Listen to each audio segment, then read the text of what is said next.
Welcome to my Houston family. I am so proud to be here back in Houston with my mama T and my sister. Welcome to this day, this remarkable, this joyous day. A date, a day, a time, a moment with weight and meaning for our country, for our people, and for the world. A moment, Houston, where we grab back the pen from those who are trying to write an American story of division and hatred. A moment when we grab back the pen from those who are trying to write an American story of misogyny and racism. We are grabbing back the pen from those who are trying to write an American story that would deny the right for women to make our own decisions about our bodies. Houston, we are grabbing back the pen.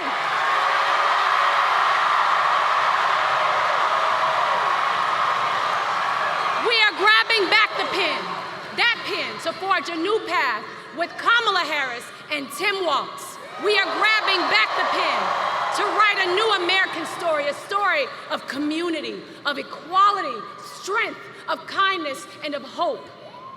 When I was a little girl and I pledged allegiance to the United States of America, that meant something to me. That flag meant something to me.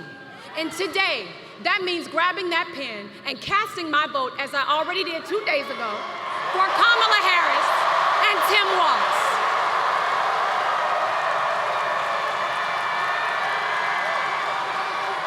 Now, Houston, you've already had a hand in creating destiny.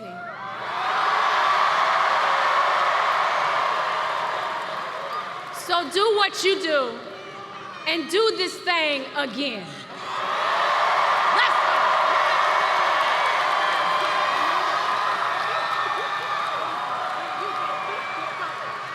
H-Town.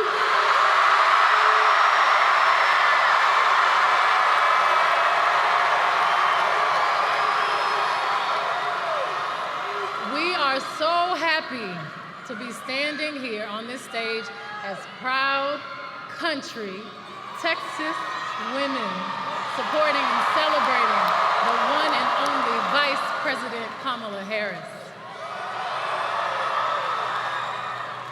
A woman who's been pushing for what this country really needs right now, unity. It's impossible not to feel the energy in this room, the positivity, the community, the humanity. We are at the precipice of an incredible shift, the brink of history. I'm not here as a celebrity. I'm not here as a politician. I'm here as a mother. A mother who cares deeply about the world my children and all of our children live in. A world where we have the freedom to control our bodies. A world where we're not divided. Our past, our present, our future merge to meet us here. Imagine our daughters growing up seeing what's possible with no ceilings, no limitations. Imagine our grandmothers. Imagine what they feel right now. Those who have lived to see this historic day. Even those who are no longer physically with us. Imagine all of their sacrifice. The sacrifices made so we can witness the strength of a woman standing in her power, reimagining what leadership is. For all the men and women in this room and watching around the country, we need you. Your voice has power and magnitude. Your vote is one of the most valuable tools, and we need you. Your freedom is your God-given right, your human right. Everybody say Texas. Texas plays a pivotal role to change the course of our future. Texans and Houstonians from 3rd Ward, River Oaks, Sugarland, 5th Ward, Alief, Memorial, Southwest Side, North Side, all the way down to Mo City.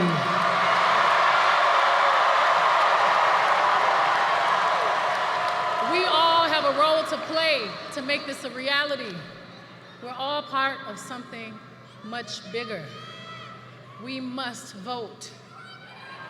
And we need you. It's time to sing a new song. A song that began 248 years ago. The old notes of downfall, discord, despair no longer resonate. Our generations of loved ones before us are whispering a prophecy, a quest, a calling, an anthem. Our moment right now, it's time for America to sing a new song. Our voices sing a chorus of unity. They sing a song of dignity and opportunity. Are y'all ready to add your voice to the new American song? Because I am. So let's do this, ladies and gentlemen. Please give a big, loud Texas welcome to the next President of the United States, Vice President Kamala Harris.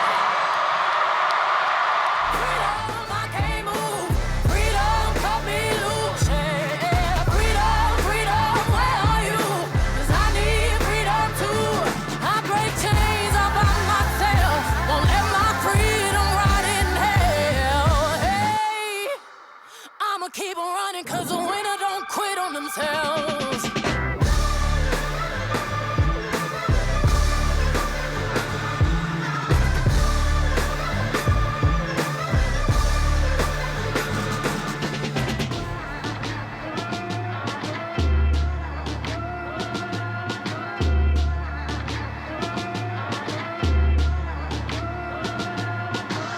I'ma wait through the waters till the tide don't move. Kelly and Beyonce!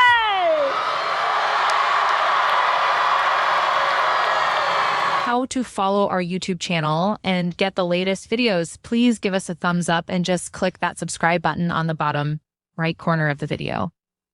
请仔细观看该视频教程，点击关注并点赞我们的视频哦，即可观看最新的视频内容啦。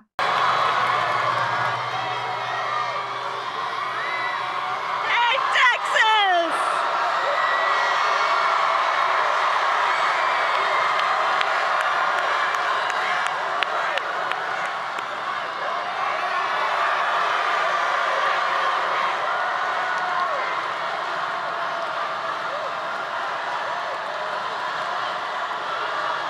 Oh, it's good to be back in Texas.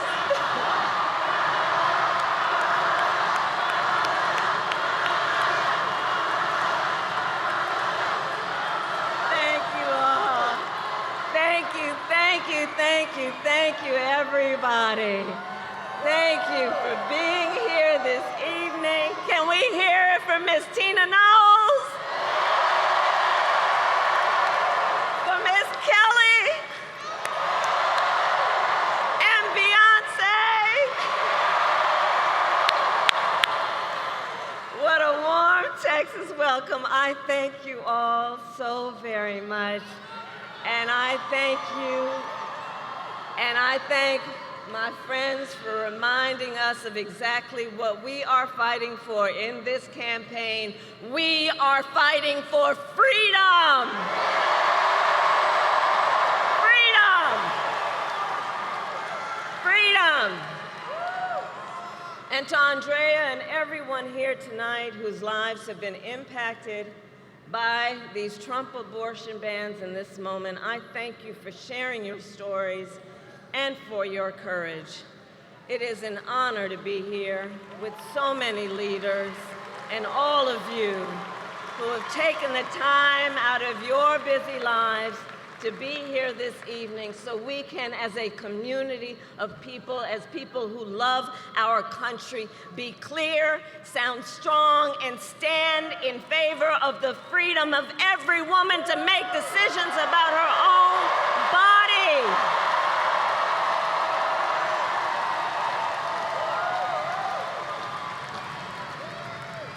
I also want to thank the members of Congress who are here, including Colin Allred. I'm counting on you to send him to the United States Senate so we can get right to work. And to all the elected officials and community leaders, I thank you all. I thank you.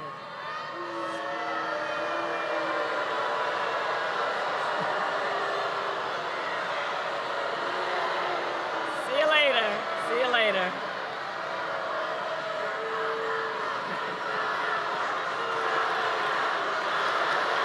It's okay.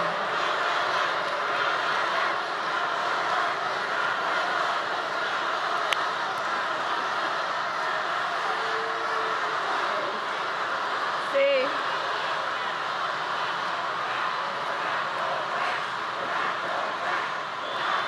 We're not going back.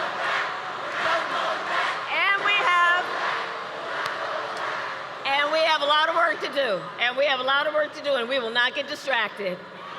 We will not get distracted. So listen, Texas, we have 11 days left in one of the most consequential elections of our lifetime. Voting has already started, and we know this will be a tight race until the very end.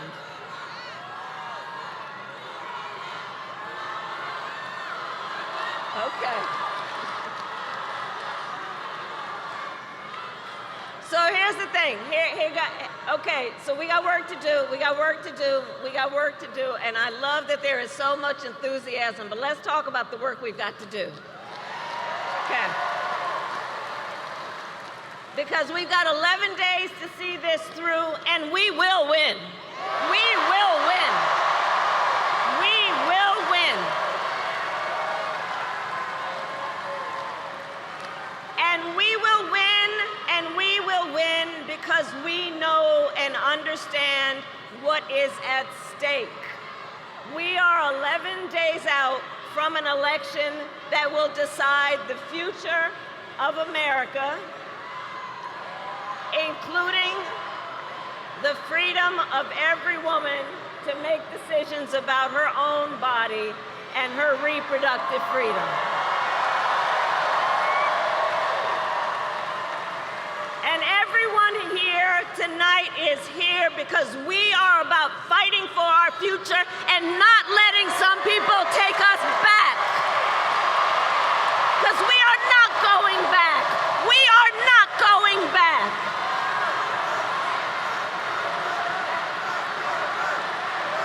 We are not going back.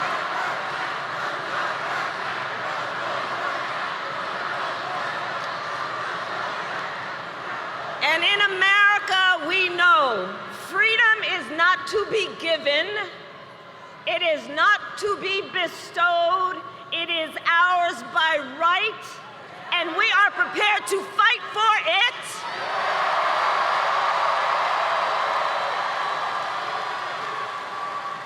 Because we understand the stakes, and moving forward, we understand that what we must do, Texas, is right here, you who are ground zero in the fight for reproductive freedom.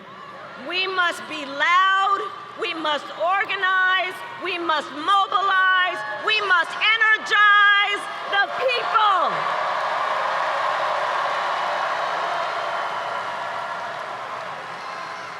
Because you all know, Texas is home to one of the most restrictive abortion bans in our country. In Texas, abortion is banned from the moment of conception. You know what? You know what? Just send them to that small rally down the street. It'll be fine. Some people don't have a great sense of direction, but that's okay. We'll show them the way. We'll show them the way.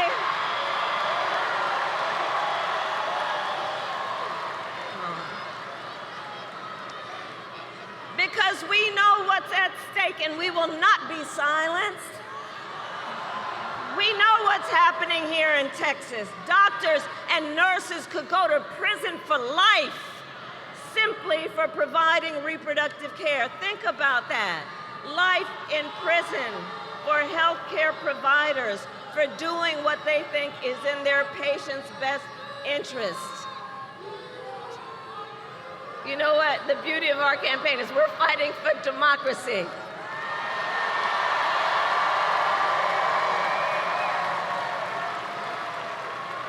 And what we know here in Texas is that there are some who would distract from the fact that Texas has a law now that offers a cash bounty for turning in someone who merely helps a friend or a family member get the care they need. In Texas, the law provides for prison for life for healthcare providers for doing what they believe is in the best interest of their patient. In some counties in Texas, they have passed travel bans to prevent women from going to other states to receive care. These are the stakes. And we know how we got here. When Donald Trump was president, he hand-selected 3 members of the United States Supreme Court with the intention that they would undo the protections of Roe v. Wade. And as he intended, they did. And now more than 20 states have a Trump abortion ban. Now 1 in 3 American women lives in a state with a Trump abortion ban, including Texas and every state in the South except for Virginia. And many of these bans are causing care to be denied until a woman is at death's door. Many have no exceptions even for rape and incest, which is immoral. And let us agree, one does not have to abandon their faith or deeply held beliefs to agree the government should not be telling her what to do with her body. Not the government. If she chooses, she will talk with her priest, her pastor, her rabbi, her imam, but not the government and some people up in the state legislature telling her what's in her best interest when she knows what's in her own best interest. And let us recognize these same people, check this out, these same people who have argued that these Trump abortion bans are in the best interest of women and children, do look at their records. They tend to be in states with the highest rate of maternal mortality in the country.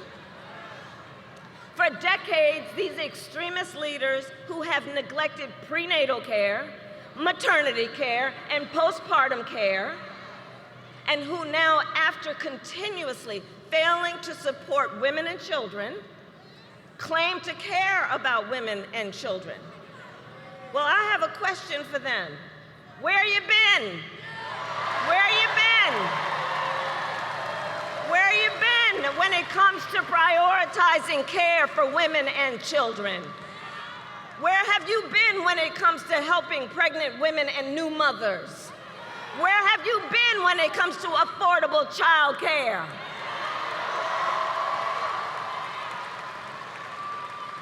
And do note, many of these same extremist leaders have also refused to extend the child tax credit, which lifted half of America's children out of poverty.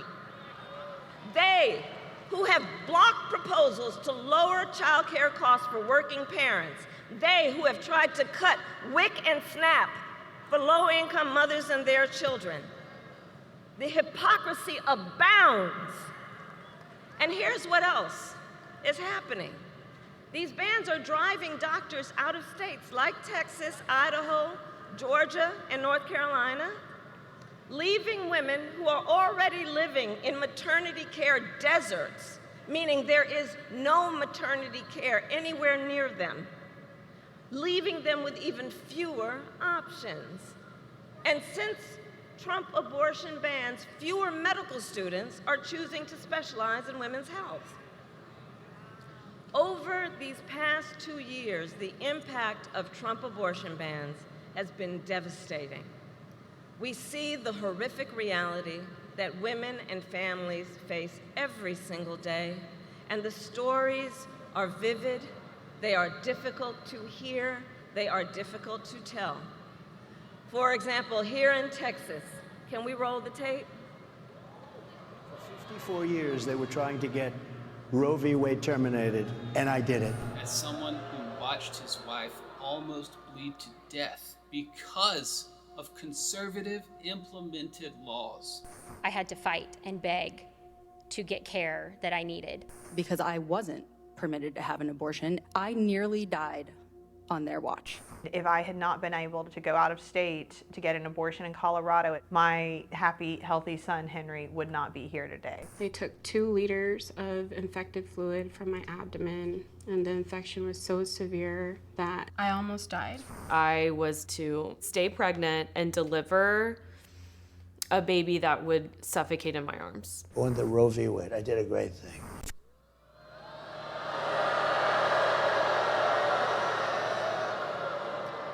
From his own mouth, a great thing.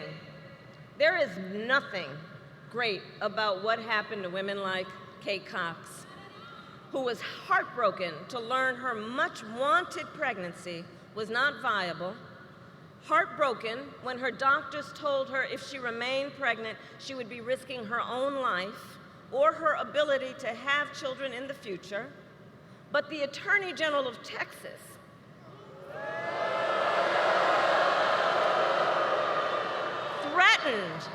threatened if Kate's doctors helped terminate her pregnancy, they would be criminally prosecuted. So Kate was forced to flee the state to get the care she needed. In Louisiana, Caitlin Joshua was turned away from not 1, but 2 emergency rooms while miscarrying. She was bleeding, she was in pain, but because of a Trump abortion ban, doctors would not treat her. Because if they did, they would have faced 15 years in prison. And so Caitlin had to go home where she went through the pain of a miscarriage for more than a month, and trying the whole time to hide her pain from her 4-year-old daughter.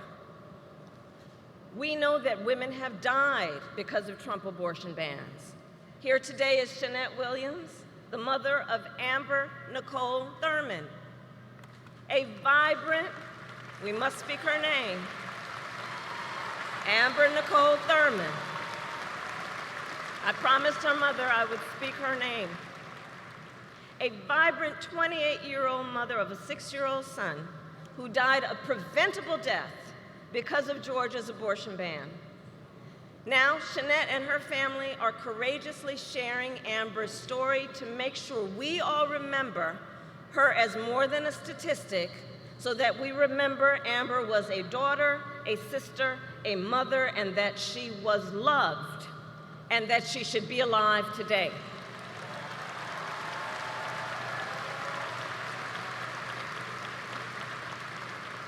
And listen, we're all here because we know the reality is, for every story we hear about the suffering because of a Trump abortion ban, there are so many stories we've never heard, an untold number of women and the people who love them who are silently suffering, women who are being made to feel as though they did something wrong, as though they are criminals, as though they are alone.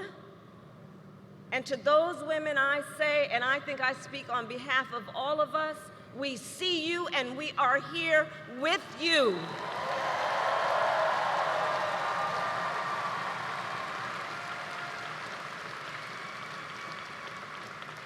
Texas, what is happening across this state and our country is a healthcare crisis.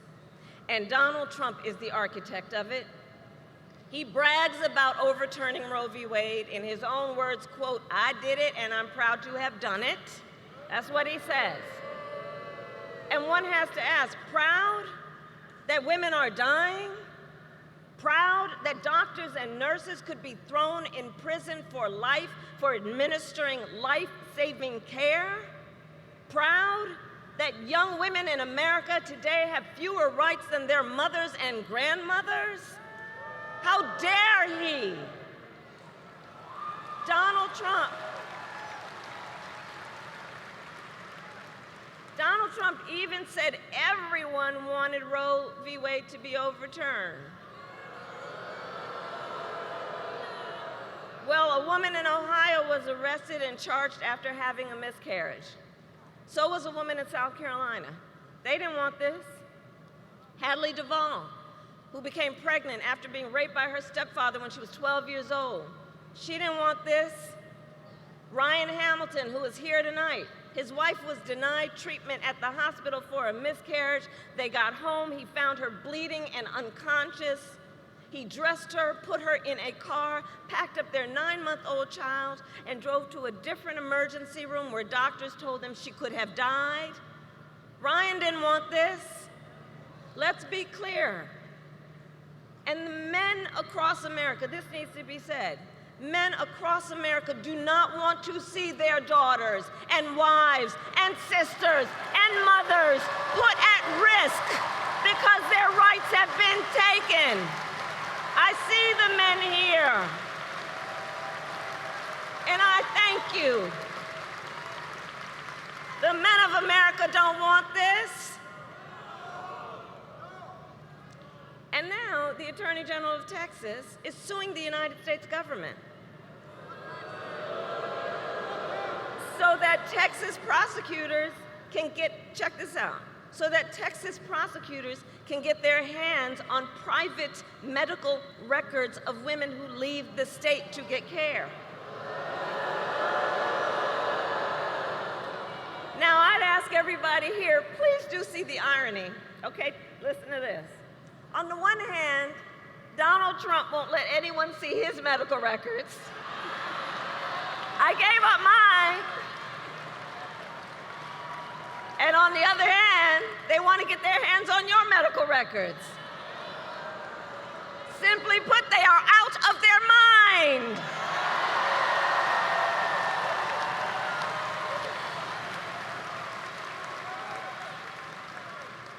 In just 4 years as president, Donald Trump was able to erase half a century of hard-fought progress for women.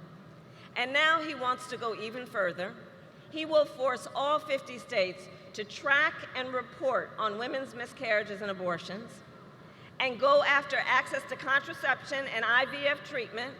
It's right there in his Project 2025. Google it. And let us be clear, if Donald Trump wins again, he will ban abortion nationwide. And though we are in Texas tonight, I say it to the folks who might be watching from home, for anyone watching from another state, know this: if you think you are protected from Trump abortion bans because you live in Michigan or Pennsylvania or Nevada or New York or California, or any state where voters or legislators have protected reproductive freedom, please know, no one is protected if there is a Trump national abortion ban, and it will outlaw abortion in every single state. Understand that. And he can do it with or without an act of Congress. All that to say, elections matter. Elections matter. If Donald Trump is president again, he will likely get to appoint at least one additional Supreme Court justice. Remember who we appointed. Call her Justice Ketanji Brown Jackson.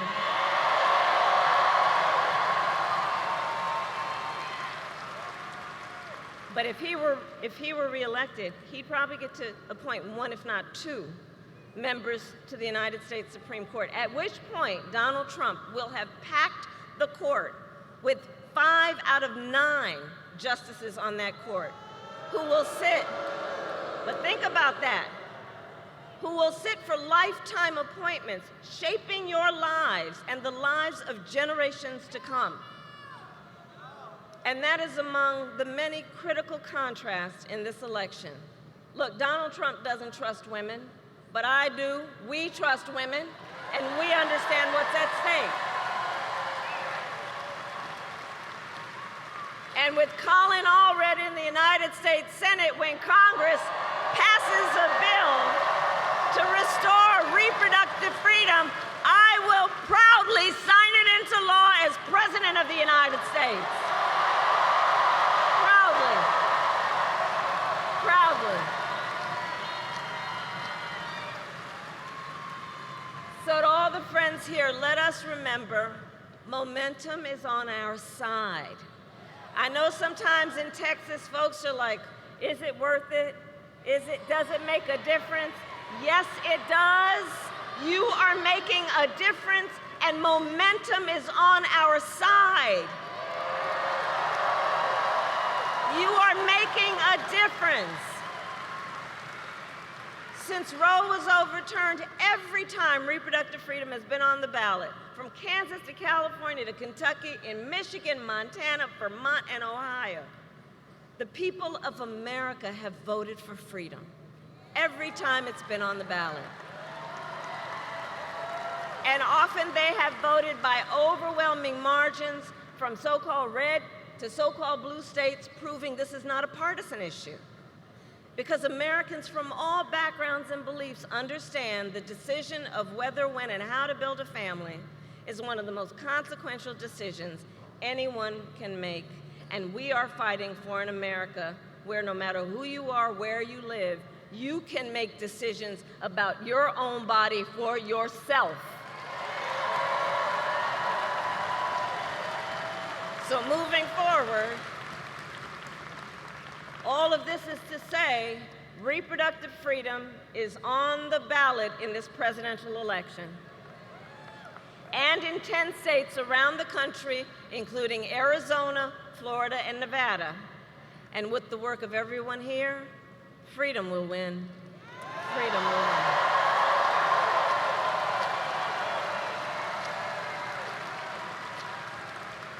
And so I want to take a moment to speak in particular to all the young leaders here and across America. Do we have anybody here from Gen Z?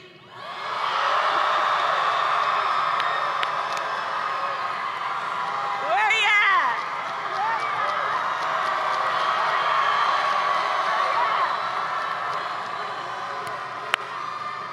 I'm counting on you, because the thing I love about you is you are impatient for change.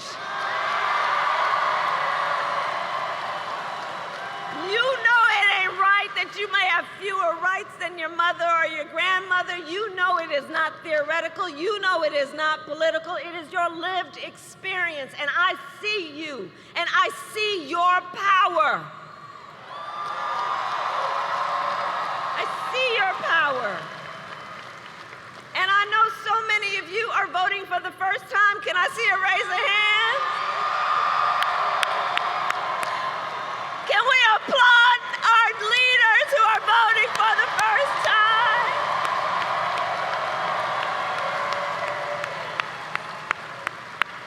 All right, we heard it for our young leaders. That's right. So listen, to everyone here, we know freedom has never come easy. Never come easy. There has been no moment of our progress as a country that did not come about without a fight. Let's all be clear about that. And we are in the midst of a movement, and everyone here is a leader in that movement.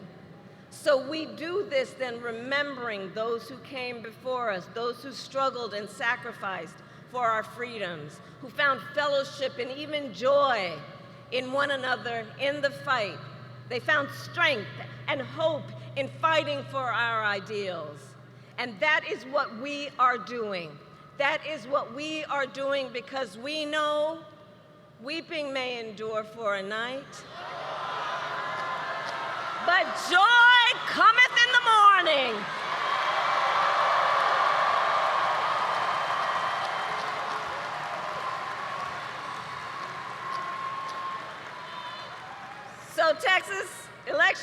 is in 11 days. Early voting has already begun. So now it is time to start making your plan. Go to iwillvote.com to get all the information you need. And it is not only the presidency that is on the ballot. There are many important races, including Colin Aldred running for Senate, who we must note his opponent supported a national abortion ban 6 times. An opponent who said he does not support exceptions even for victims of rape and incest. So let's remember, Texas, your vote is your voice, and your voice is your power.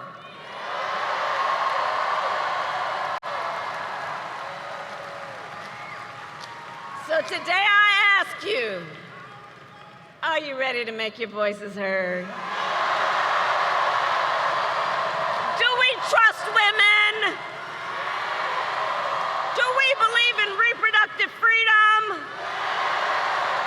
Do we believe in the promise of America? And are we ready to fight for it?